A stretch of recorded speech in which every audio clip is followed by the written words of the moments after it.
Alright guys, here we go. Strixhaven is live on Arena. Supposedly. We'll see if it actually loads up. But I want you guys to see the pre-order.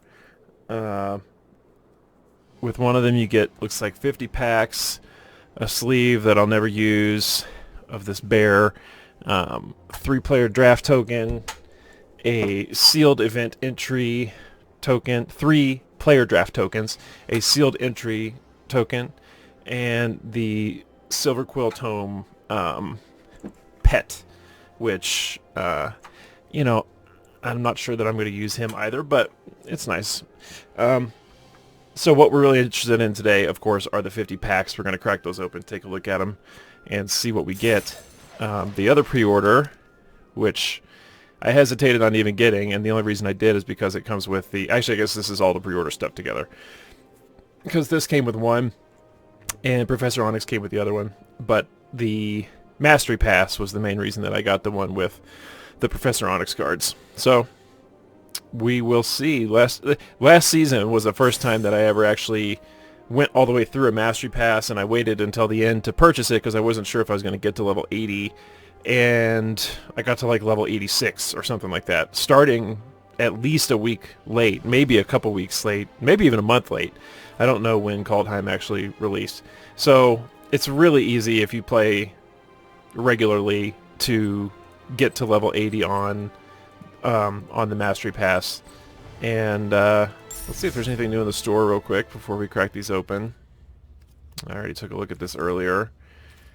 Looks like there's some emote stickers. We got Rowan and I forget the other guy's name, but these are pretty cute. I'll probably pick those up. Ooh, I like this pet, the Mila bundle. Looks like she's a wolf of some kind, and you got the little baby wolf version. You can get the full art versions of the Planeswalkers and Mila Crafty Companion. You can get these guys, which are from probably Ikra. Ooh, you can get the... these look like the... oh god, it's escaping me the name of them now. What are these called, guys? Mystical Archive. Jeez. You can get the Japanese version of the Mystical Archive cards, which is pretty cool. So we'll take a look at those later, but let's take a look at the packs now and see what we got in here. This is the first time opening Strixhaven School of Mages for me. I have pre-orders for physical product, but they're probably not going to get here for another week or two, so I figured we'd go ahead and do the arena versions and start getting familiar with some of the cards. I've looked at the spoilers. I haven't memorized them or anything, so I don't know all the cards by heart. So we're just going to crack them open and see what we can find, see what looks cool. I'm interested to draft with this set. I am interested in drafting early. Ooh, I didn't realize that you got Mystical Archive cards in Arena. That's probably the biggest question that I had was, are you going to get a Mystical Archive card in every pack like you do with physical cards? And it looks like you do, which really surprised me. I didn't realize there was going to be so many of these and that they were going to be all over the place. Probably like the time-shifted cards and Time Spiral, these are going to be the foil versions in real life that are really... really sought after. But that's nice. That's cool that you get the Mystical Archive cards on Arena as well. I'm going to turn down the sound even more so that you guys can hear me. Actually, it must be my speakers that are being that loud. Selfless Glyph Weaver. He's a double-sided 2 and a white creature human cleric. Exile Selfless Glyph Weaver. Oh my god. The karma for making fun of people for not being able to pronounce card names. Exile Selfless Glyph Weaver. Creatures you control gain indestructible until end of turn. All your creatures, so that could protect you from a wrath effect. Not like a languish effect, but a wrath effect. Is 3 mana good for that? In the right situation, certainly. And the other side is 5 and 3 black. Wow. Choose a creature or planeswalker, then destroy all other creatures and planeswalkers. So you got the wrath on the backside with some very cool looking art. I wonder if there's a full art version of that Deadly Vanity, because that looks pretty awesome. This negate is pretty BA. Expressive Iteration. Look at the top 3 cards of your library, put one of them into your hand for a red and a blue. Put one on the bottom, exile one of them. You may play the exiled card this turn. Interesting. So it's kind of like scry 3, draw 2, essentially, forcing you to put one on the bottom for 2. Karok Wrangler, 4 and a green elf druid, magecraft. Whenever you cast or copy an instant or sorcery spell, put a +1/+1 counter on target creature you control. So it could be good in limited.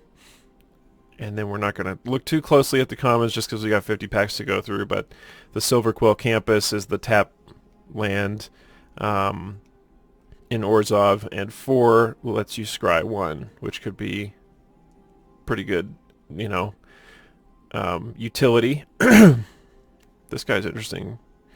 Blue and a green for a flying death touch 1/1. Well, we'll go ahead and look at the comments, I guess, for now until we get tired of it. Professor of Zoomancy, 3 and a green. For a bear druid that when he enters the battlefield, create a 1/1 pest. And these pests, if you haven't seen it, have when this creature dies, you gain 1 life, which is going to be kind of a theme in this set. I wonder what the lore is behind these pests, if there is any. Blood Researcher, 1 and a black and a green. Menace. Whenever you gain life, put a +1/+1 counter on Blood Researcher. A little bit like that cleric from the cleric's deck, the black and white one where you gain life and he has menace. Whenever you gain life, he gets a +1/+1 counter. Cool. There's our first Strixhaven pack, guys. I hope it was everything you thought it would be and more. Thrill of Possibility is our Mystical Archive card. These Mystical Archive cards are, and I hope that's what they're actually called, because if I call it Mystical Archive 1,000 times and I'm wrong, it's going to be really embarrassing. But Thrill of Possibility, as an additional cost to cast this spell, discard a card and draw 2 cards. So that's pretty cool. It's kind of a loot effect. I'm sure there's a name for it that I don't know. Snow Day, tap up to 2 target creatures. Those creatures don't untap during their controller's next untap step. Draw 2 cards, then discard a card. For 6. So again, maybe unlimited sometimes as a finisher for blue. Brackish Trudge, when he enters the battlefield tapped for 2 and a black, 1 in black. Return him from your graveyard to your hand. Activate only if you gain life this turn. Interesting. I feel like, and this isn't necessarily derived from what I'm seeing here, but I feel like they're trying to slow down Standard. And maybe they've been doing this for a while, and this is just another example of that. But I feel like there's less early gas in the sets. There's just less powerful cards at 1 and 2 or 3. The cards that are powerful at 3 come into battlefield tapped like this. They're just trying to make the game a little bit longer, a little bit more interactive, a little bit more on the board, you know, than just whoever gets the most busted first and second turn draws. And I think that's why I hate the Rogues deck so much, and that I have to imagine that the folks behind the scenes, Rosewater and others, feel like the Rogues deck isn't really that healthy for the metagame, just because it beats a lot of things, and it's so fast and so it's just not fun to play against, you know. So yeah, who knows, we might even see a ban on, you know, oh god, what is her name, the 1 black flash creature that comes in and you mill 3 whenever a creature comes in, whenever a rogue comes into play. Something Enforcer. Yeah, that card in that deck is just, I feel like it's kind of taking over a little bit, and like a invasive species in an unhealthy way. But maybe I'm alone in thinking that. But we'll see. Torrents, I really do feel like they're trying to slow down the format a little bit though, and just make it a little bit more fun. Torrent Sculptor, 2 and a blue. Ward 2 whenever, so this ward effect I think is going to be, it's a new evergreen keyword, which means it's going to be in future sets, and it seems like something they're really excited about, and I think it's something that is going to be, you know, the creatures, especially the rare creatures that they put ward on, are the creatures that they're hoping are going to have an impact on standard. And you know, we'll see whether or not that happens. It might not be all of them that they expect to have an impact on standard, but the ward ability, whenever a permanent with ward becomes the target of a spell or an ability that an opponent controls, counter it unless that player pays the ward cost. So it's essentially a shield kind of, or a built-in counter magic that if you try and target, if your opponent tries to target this Torrent Sculptor, the opponent, you can target it with your own abilities for free or for a regular price. If an opponent targets this Torrent Sculptor with an ability or a spell, it automatically costs them 2 more, and they either can't pay it because they're not far enough in the game, they don't have enough mana, or they pay it and then they can't use that 2 mana on something else. So it just makes these creatures a little bit stickier, and enables creatures that don't necessarily have an immediate impact on the game. This one looks like it does anyway, but it takes creatures who wouldn't normally be able to be played in standard because they just don't have enough of an impact for the cost right away with the removal that's in the format, and makes them a little bit more viable. So I think they're really kind of pinning a lot of hopes on this ward ability, and it's honestly a pretty cool keyword. Something that I'm surprised that they hadn't thought of before. When you see it, you're like, oh, why didn't I think of that? It's so obvious, right? Which is the sign of probably a good keyword. So 2 and a blue, ward 2, Merfolk Wizard. Whenever Torrent Sculptor enters the battlefield, exile an instant or sorcery card from your graveyard. Put a number of +1/+1 counters on him equal to half that card's mana value rounded up. So he doesn't really have an immediate impact on the board. He's just a bigger creature if you have big instants and sorceries in your graveyard. Then on the flip side, and I'm not sure we'll see him played in standard, to be honest, but it depends on what kind of deck. I guess in an Emergent Ultimatum deck or something. Actually, there's a lot of decks right now that are playing 6 and 7 cost sorceries. So that would make him a 6/6 for 4 with ward 2 in the late game, or if you just happen to have discarded or milled. Maybe this is kind of an anti-mill card too for those decks potentially, if they're running blue.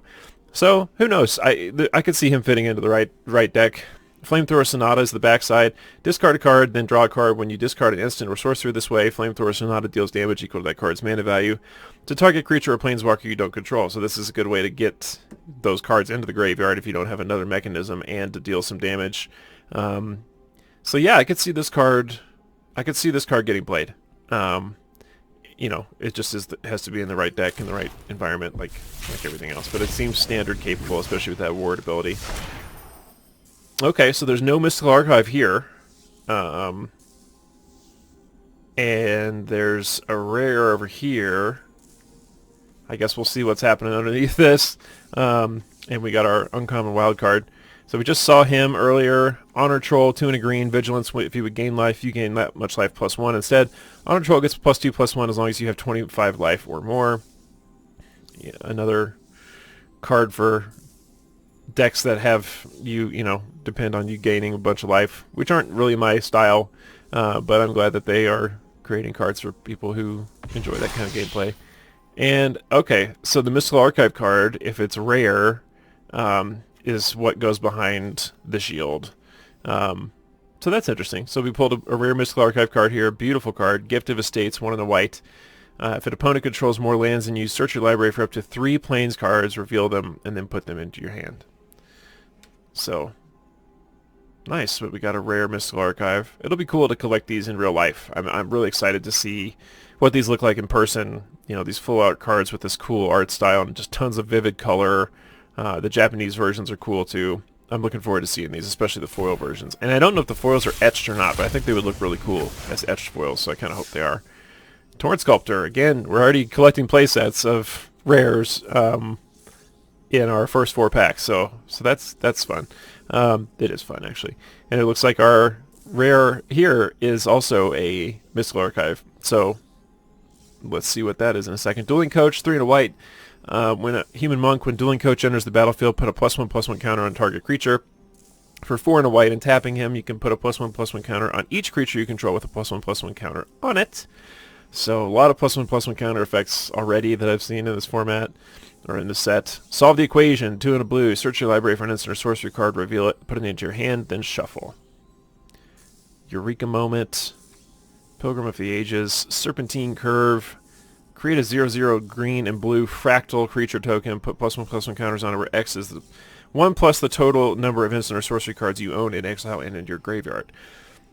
So, you can imagine a deck with these two cards in it that could have some pretty cool synergies. When I looked through the blue cards in Strixhaven, on their face they didn't seem super powerful, but there might be a lot of cool synergies, and I'm sure there are. So interested to see what people come up with and what kind of impact some of these cards might have on standard, or at least, you know, getting played in casual or limited. Oh, it's Faithless Looting! The troll card of the century. The card that everyone thought was fake.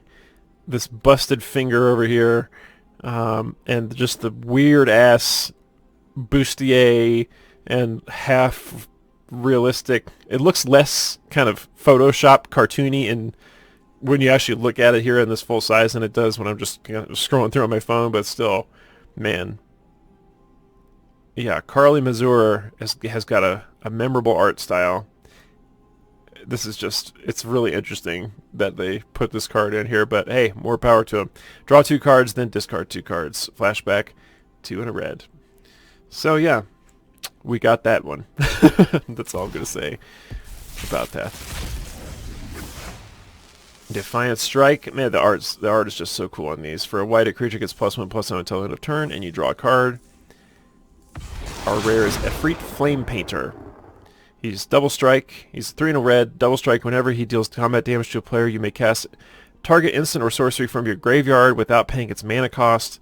If that spell would be put into your graveyard, exile it instead. So there's a lot of instant and sorcery interaction with the graveyard so far, at least in red and blue in this set.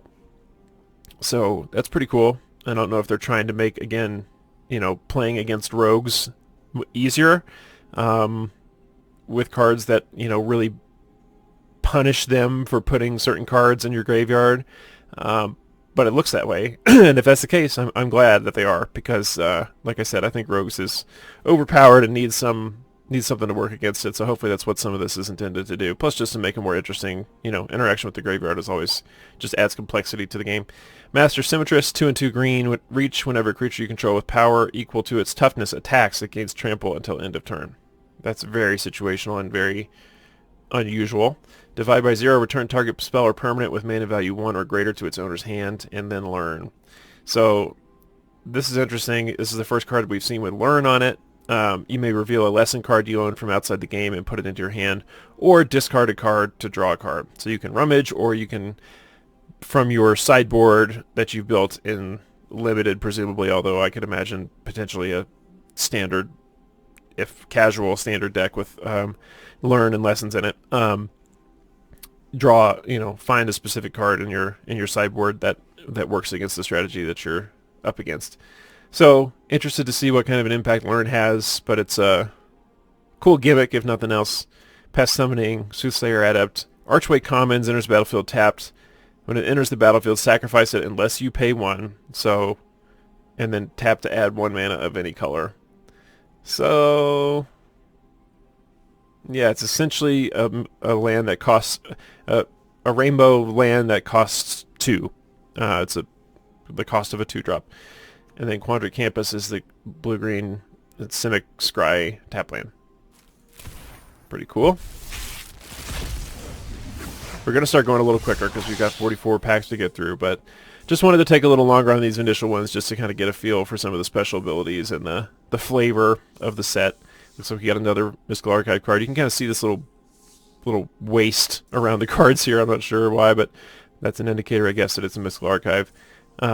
Sedgemoor Witch, 2 and a black. Menace Ward. Her ward is pay 3 life, interestingly. So that's black's version of ward. Magecraft, whenever you cast or copy an instant or sorcery spell, create a 1/1 pest token.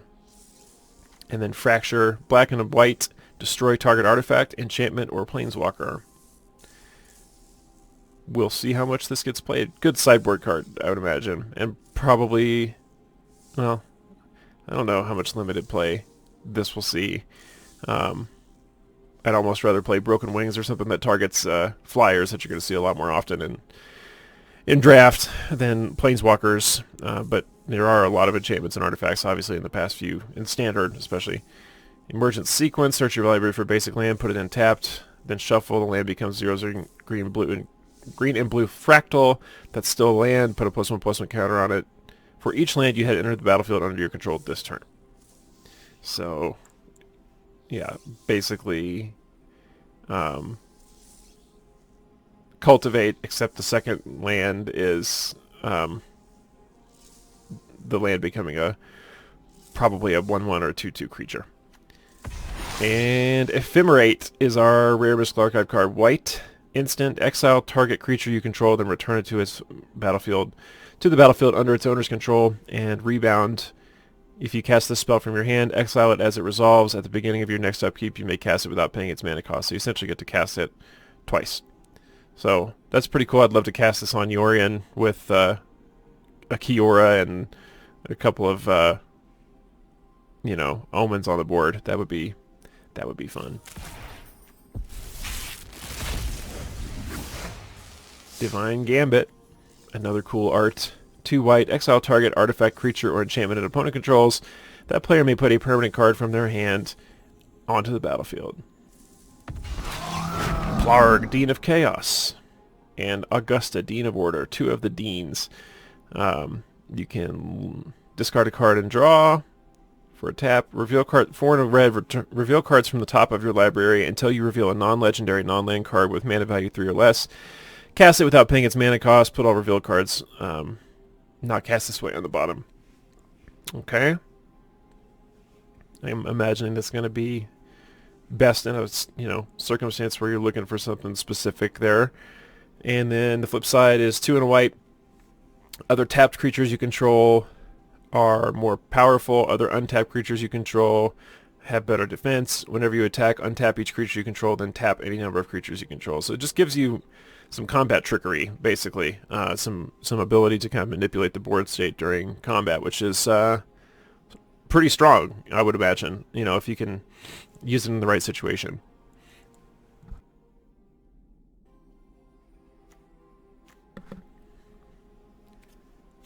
Bookworm, Defend the Campus, Spirit Summoning, Bury-in Books, and a Cogwork Archivist. Interesting stuff so far. I'm not sure that I've seen cards that I think are going to have a huge impact on Standard, but I'm sure that that's limited by my imagination. They've playtested the hell out of this, and there are going to be at least a few cards in here that are going to get played in Standard that I, haven't seen yet or haven't seen the potential of. 5 and a green, Verdant Mastery. You may pay 4 rather than pay this spell's mana cost. Search your library for up to 4 basic land cards and reveal them. Put one of them onto the battlefield tapped under an opponent's control. If you paid the reduced cost, put 2 of them onto the battlefield tapped under your control and shuffle the rest into your hand. Then shuffle. Okay. It's always good to have options. Plumb the Forbidden. Ooh, we got a mythic Mystical Archive, Increasing Vengeance. Copy target instant or sorcery spell you control. If this spell was cast from a graveyard, copy that spell twice instead. You may choose new targets for the copies and a flashback of 3 and 2 red. That's pretty cool. I imagine you can craft the Mystical Archive cards, but I'm not sure. If you can't, that makes this even more awesome. Needless to say. Infuriate, target creature gets +3/+2 for a red. Uvil, the Dean of Perfection, and Nasiri, Dean of Expression. 2 of the other Deans. You tap it to exile an instant or sorcery card you can from your hand and put 3 hone counters on it. It gains at the beginning of your upkeep if this card is exiled. Remove a hone counter, and when the last hone counter is removed, if it's exiled, you may cast it. It costs 4 less to cast. So it's kind of like putting your cards into suspend, but you still have to pay 4 when they 4 less than their casting cost. So you still have to pay the colored costs. So if you were suspending, you couldn't because it's not an instant or sorcery, but this card, you'd still have to pay the blue. Nasiri, Dean of Expression, 3 and 2 red. At the beginning of your upkeep, exile the top card of each opponent's library Until end of turn, you may cast spells from among those exiled cards, and you may spend mana as silver mana of any color to do so. When you cast a spell from exile, put a +1/+1 counter on the Siri Denum expression. So again, more just sort of interaction with the opponent. Symmetry Sage, Silver Quill Pledge Mage, Mage Hunter's Onslaught, and then a couple of the Scry tap dual lands. Which it looks like there's going to be a lot of mana fixing in this limited format, which is good. Negate again. A Mythic Wildcard. Secret Rendezvous. Start from Scratch. Essence Infusion, Letter of Acceptance, Enthusiastic Study, and Promising Dusk Mage. We'll probably do a draft here in a little bit, and I'll show you guys what this looks like. I'll show you guys what a total novice, terrible player playing a draft format for the first time looks like. Claim the Firstborn. I actually went through a draft and won out 7 games in a row, and only lost once the other day, which is by far the best that I've ever done in an arena draft. So I was pretty pleased with that. Not that it's saying that I'm going to do anywhere near that well here, because I won't, but it'll be fun to watch anyway. Gain control of target creature with mana value 3 or less. Untap it, gains haste. Pretty strong. Vanishing Verse. White and a black, exile target mono-colored permanents. There's a lot of, multicolored permanents in this format, but this is always going to be, or very often, going to be powerful. I don't know if artifacts are mono-colored. I don't actually know the ruling on that, but if they are, this is even stronger. But yeah, I imagine this will get some standard play just because it's, powerful removal. Reflective Golem. Whenever you cast an instant or sorcerer that targets only Reflective Golem, you may pay 2 and copy it and choose new targets. Prismary Apprentice. Environmental Sciences. This might be the first lesson we've seen. I think it is. Which is interesting, if that's the case, because I don't know if that's indicative of there not being very many lessons that you're going to find in draft, for instance, but I guess we'll see how many more we uncover here, or unpack, but yeah, that's interesting that that's the first lesson that we've seen. And we've only seen 1 card with Learn, I think. We've seen 2 cards with Learn. So yeah, I'm interested to see kind of how prolific those are. So this is a rare Mystical Archive card, but this is something else. So that means it's a mythic. Ecological Appreciation. X and 2 and a green. Search your library and graveyard for up to 4 creature cards with different names that each have a mana value of X or less and reveal them. Opponent chooses 2, shuffle the chosen cards into your library, and put the rest into the battlefield. Exile Ecological Appreciation. Very interesting. Humiliate. Target opponent reveals their hand. Choose a non-land card. That player discards it. Put a +1/+1 counter on creature you control. That might get play. Yeah. It's pretty versatile. A non-land card that you can basically Thoughtseize from them, and then you get a counter. I've seen some interesting stuff in black and white. I'm curious to see kind of how black and white does in this format, because they seem to be, at least on, I'm seeing more obvious stuff in those colors at least, but they seem to be pushing it pretty hard. Ingenious Mastery. You may pay 2 and a blue rather than pay the spell's mana cost. If the 2 and a blue was paid, you draw 3 cards. Then opponent creates 2 treasure tokens and they scry 2. If that cost wasn't paid, you draw X cards. They're giving you a lot more kind of options to do things early and late with your mana, which has been a trend, but I'm happy to see more of it. Explosive Welcome, 7 in a red. Explosive Welcome deals 5 damage to any target and 3 damage to any other target. Add 3 red. So if you can manage to pay it, then you get rewarded by the cost being reduced down to basically 4 in a red. But you've got to get to 8 first. So another interesting thing that they're doing, I think, trying to slow down the format and encourage you to play a little bit longer game. So that's pretty cool. Defiant Strike, which we've already got one of. Closing Statement.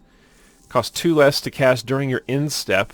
Destroy target creature or planeswalker you don't control. Put a +1/+1 counter on up to 1 target creature you do control. That's interesting. I haven't seen that mechanic before, where it costs less to cast during your end step. So you can't use it as a combat trick unless you're going to pay 2 more for it. So again, they're really kind of giving you more choices and, you know, putting more versatility into the cards, which is just, it's really interesting. And I'm curious to see how it starts to impact gameplay.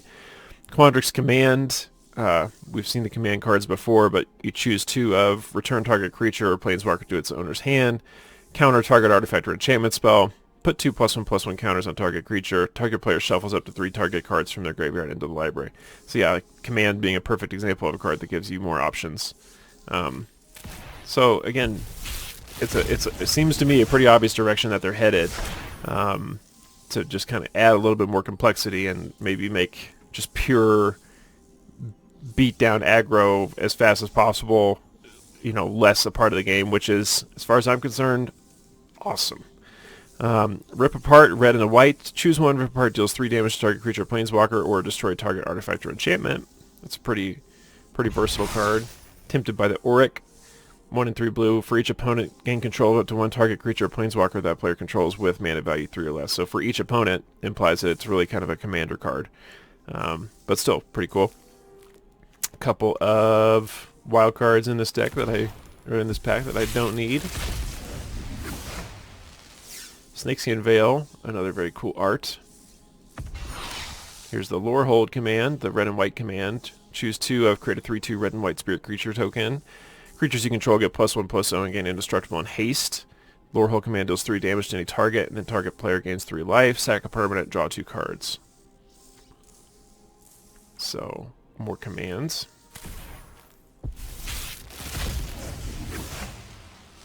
Eliminate is our Mystical Archive card. The Prismari command. We've gotten 3 commands in a row, and they're all different. So, that's cool. We'll see if we get there's 4, right? Or 5? We'll see if we get any more. Choose 2. Prismari command deals 2 damage to any target. Target players draw 2 cards, then discards 2 cards. Target player creates a treasure token. Destroy target artifact. There was another lesson in there. It was environmental sciences, one that we've seen before. Cultivate. This is a card that sees a lot of play in Standard still, so it's cool to have this version. Creative Outbursts. 3, 2 blue and 2 red. Deals 5 damage to any target. Look at the top 5 cards. Put 1 into your hand. The rest onto the bottom. Discard it and create a treasure token. So again, more options, more versatility. Same thing here with Elemental Masterpiece. You can either pay the full cost or basically cycle it for a treasure token. Very interesting what they're doing in this set.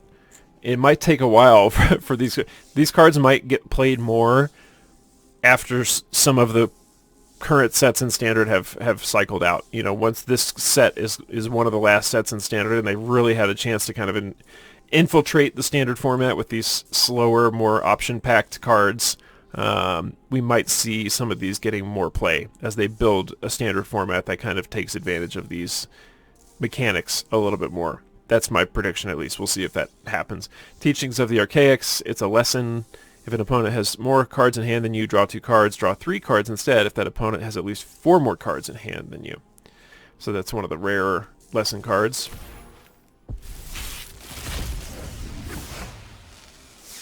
We've got Sparring Regimen as our rare. When it enters the battlefield, learn. When you attack, it's an enchantment. Put a +1/+1 counter on target attacking creature and untap it. We got another lesson here, Necrotic Fumes.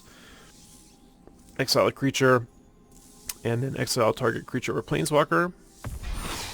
Brainstorm. That's a pretty cool looking art as well. Draw 3 cards, then put 2 cards from your hand on top of your library in any order. I feel like they're really pushing more, you know, diversity in the artwork, which is great, and always excited to see that.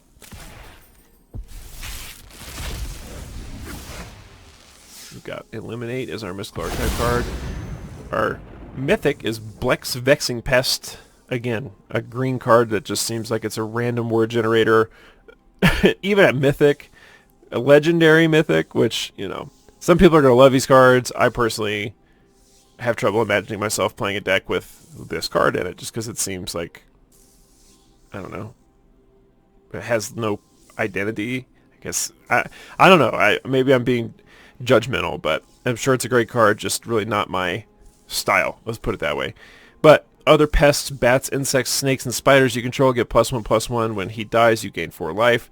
And then on the back is a sorcery. Search for Blex. Look at the top 5 cards of your library. You may put any number of them into your hand and the rest into your graveyard. Lose 3 life for each card you put into your hand this way. So it's the Lord of the Swamp, basically, is Blex Vexing Pest. So I'm glad that that card is there for people who want it. Got a rare wild card. These are probably even more valuable to me than the mythic wild cards, just because there's so many decks. Especially, I still have a built red deck, you know, a real red deck in standard, just because I don't want to use all my rare wild cards on it. But Urza's Rage is our I already drew a blank on what these are called. Mystical Archive, rare. You can kick it for 9, and then it deals 10 damage to that permanent or player, and that damage can't be prevented, and the spell can't be countered.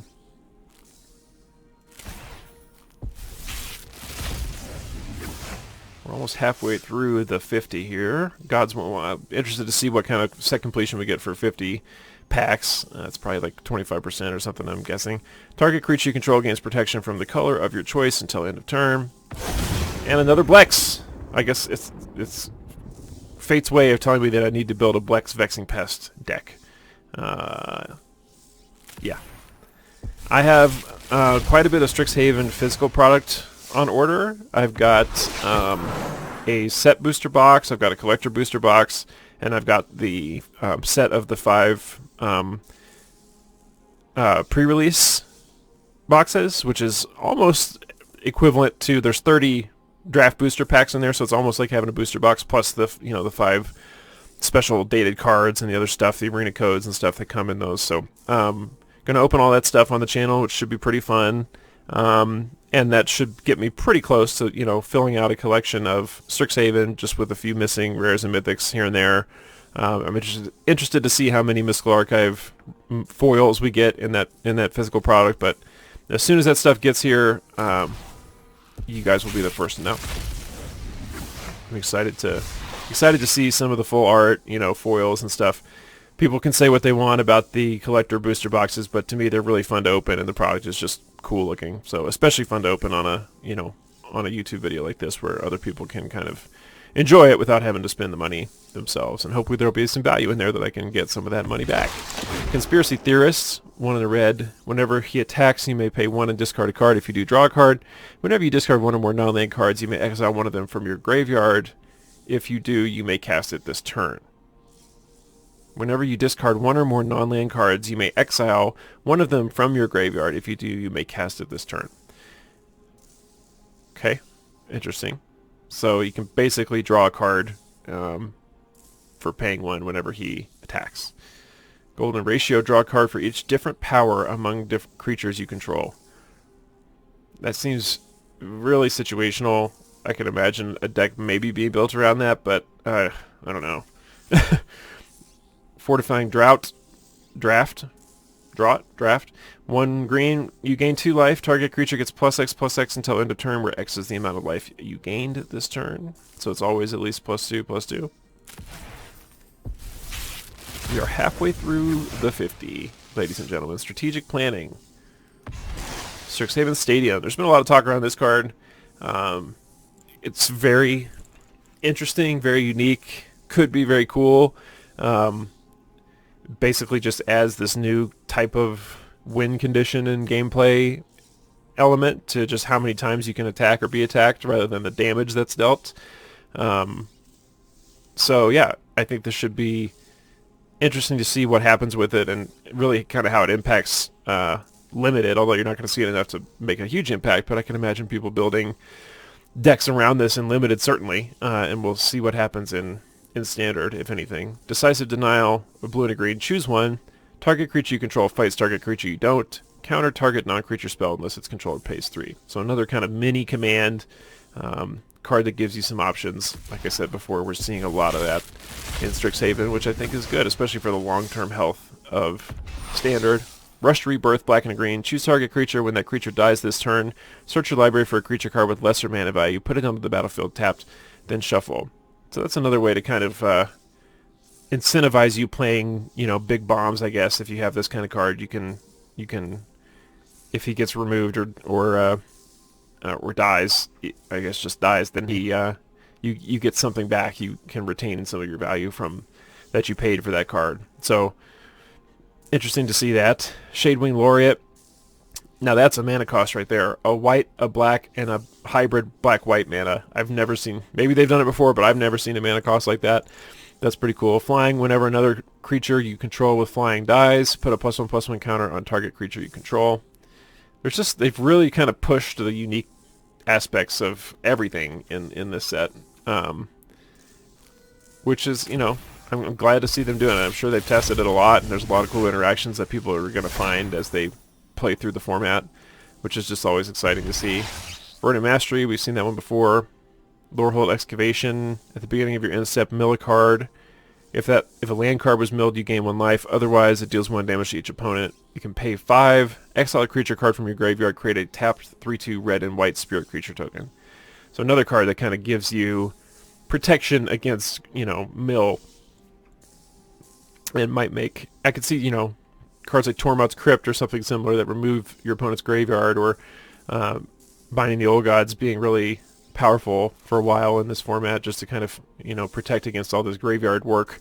But yeah, they're really pushing interaction with the graveyard, which I'm not sure how it fits in with like the lore of Strixhaven, but still interesting that that's what they're doing. Rush to Rebirth, we just saw that card. Croson Grip is our rare Mystical Archive card. Yeah, more graveyard interaction, black and green. Each player sacks a creature or planeswalker. If you sacked a permanent this way, you may return another permanent card from your graveyard to your hand.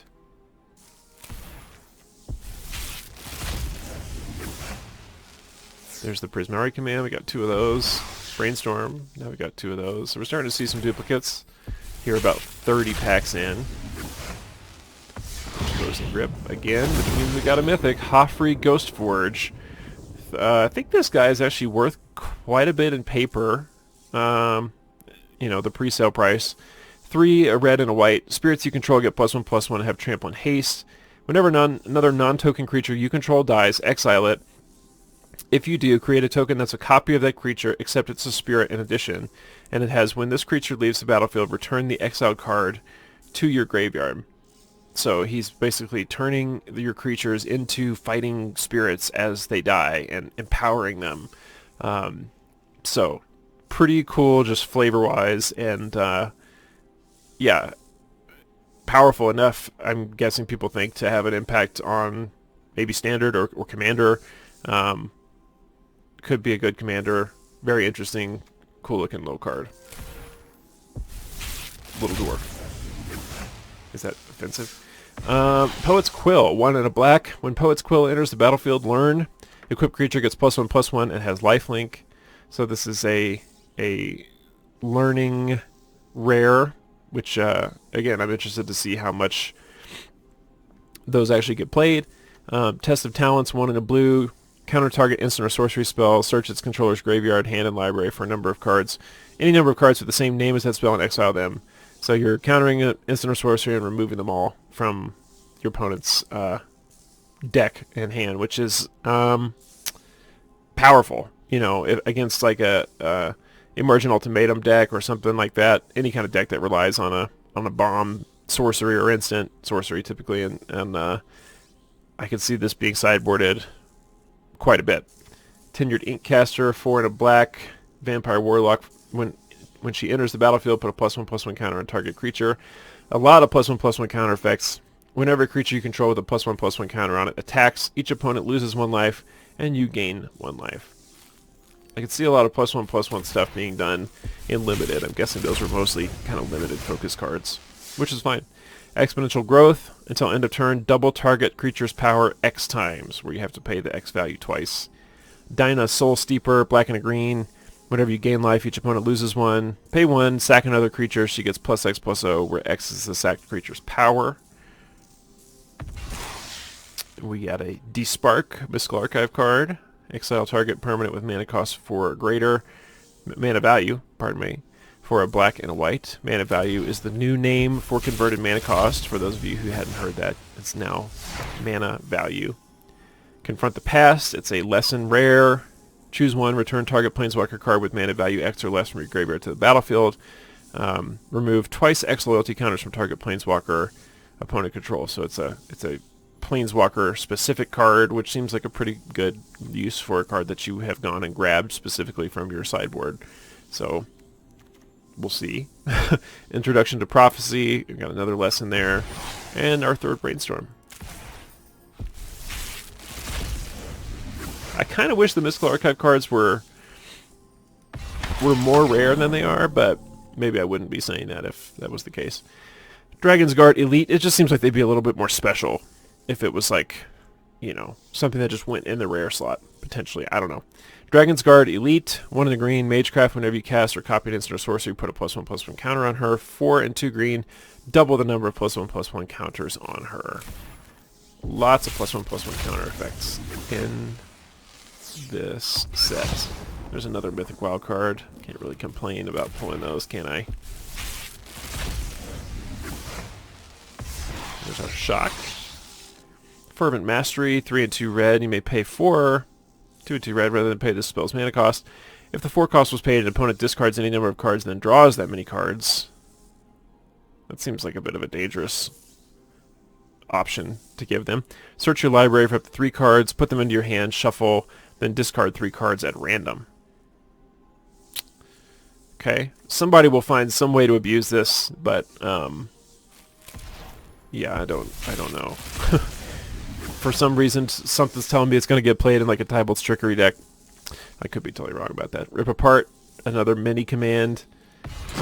Blade Historian, attacking creatures you control have double strike. This guy's pretty cool, but a pretty, you know, meaty mana cost.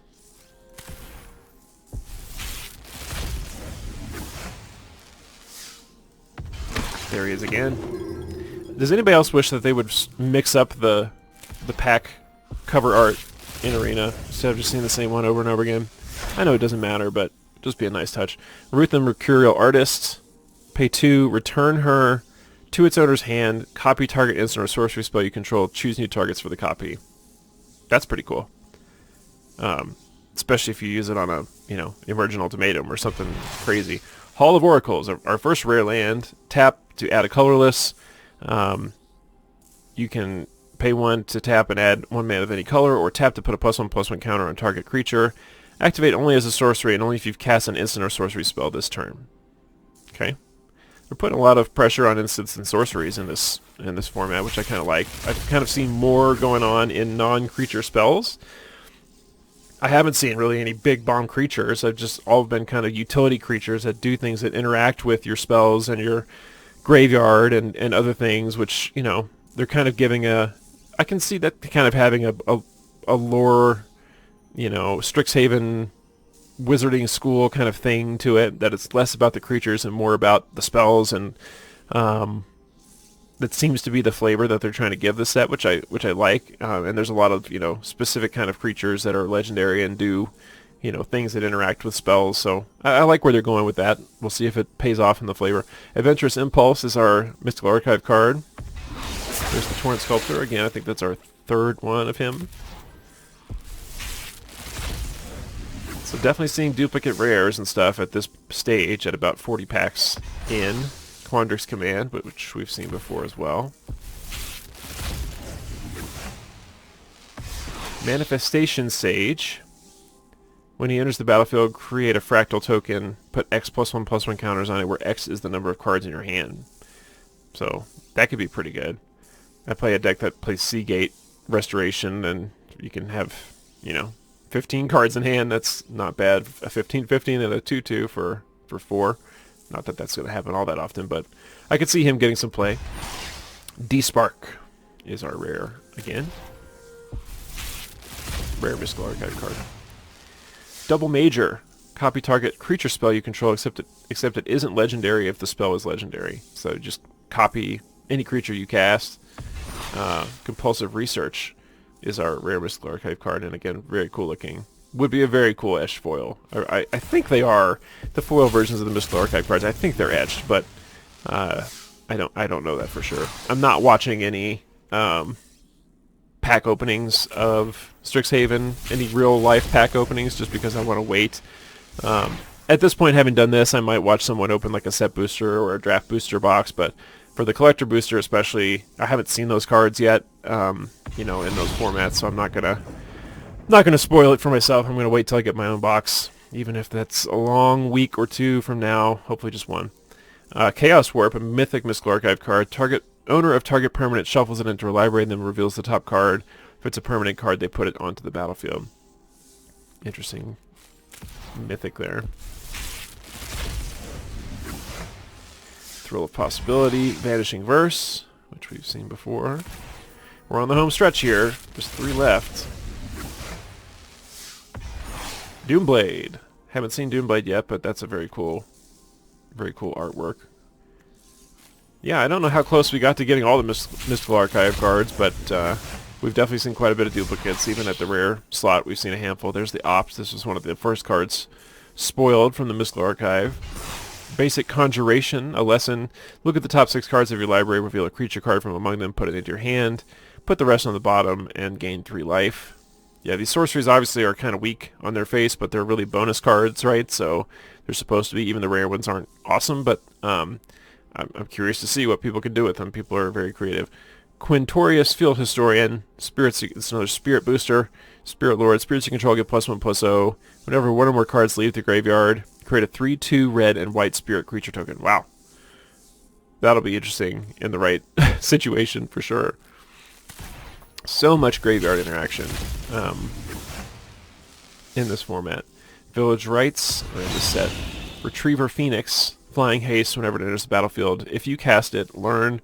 As long as Retriever Phoenix is in your graveyard, if you would learn, you may instead return Retriever Phoenix to the battlefield. I hadn't seen this card in the previews, but you know, giving him another option for your learn abilities is cool. So interested to see how that gets played. And here's our last pack, everybody. Claim the Firstborn again. Demogoth Titan. Haven't seen him before, but when he attacks or blocks, sack a creature, and 11/10 for 4.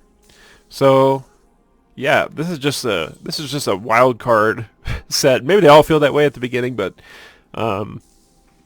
there's just a lot going on here, and a lot of options, like I've said before, a lot of interaction with the opponent, with the graveyard, a lot of interaction between spells and other spells, between creatures and spells, a lot of activated abilities.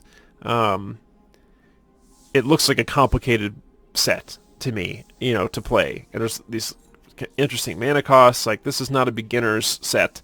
And I think, like I said, it's going to have more of an impact on Standard later in its life in Standard, as they've, in my opinion, had a chance to kind of slow the format down, take out a lot of the early power action cards, you know, get Dimir Rogues out of here forever, and, you know, make the game a little bit more complex, a little bit more interactive, a little bit slower.